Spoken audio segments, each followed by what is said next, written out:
پکارا جائے گا فلا انصاب بینہم یومئذ ولا یتساءلون، تو رشتہ داریاں ختم ہو جائیں گی، قرابت داریاں ختم ہو جائیں گی، دوستیاں ختم ہو جائیں گی۔ الاخلاء یومئذ بعضهم لبعض عدو،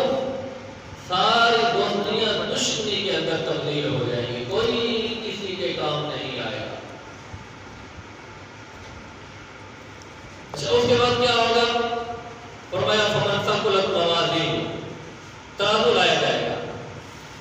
والوزن یومئذ الحق، اعمال کو تولنے کے لیے ترازو لایا جائے گا،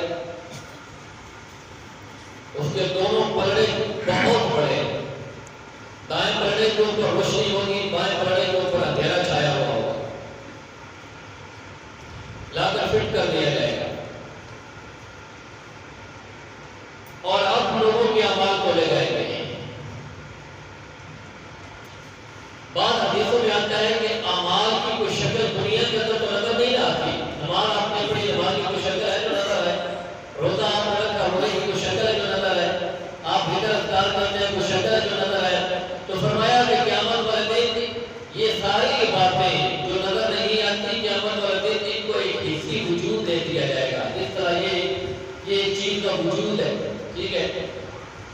یہ ایک چیز کا وجود ہے، ہر چیز کا کوئی جسم ہوتا ہے، کوئی وجود ہوتا ہے، تو قیامت والے دن انسان کے وہ اعمال جو دنیا میں نظر نہیں آتے، چاہے وہ اچھے ہیں چاہے وہ برے ہیں، قیامت والے دن ان اعمال کو ایک حصی وجود دے دیا جائے گا، ایک جسم دے دیا جائے گا،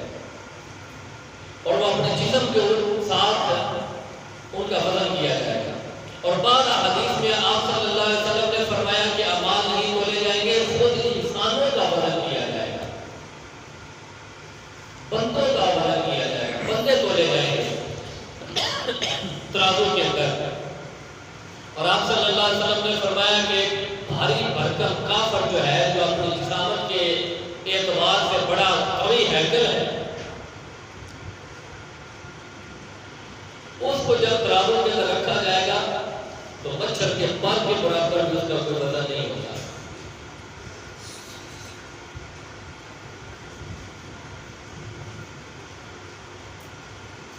کیونکہ وہاں انسانوں کو اگر تولا گیا تو انسانوں کا وزن بھی اعمال کی بنیاد پہ ہوگا، اعمال ہوں گے تو انسانوں کا وزن لگے گا، اعمال نہیں ہے تو انسانوں کا وزن نہیں۔ تو فرمایا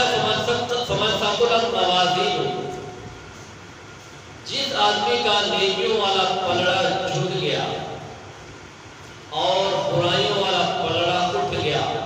فاولئک هم المفلحون، یہ آدمی کامیاب ہو گیا۔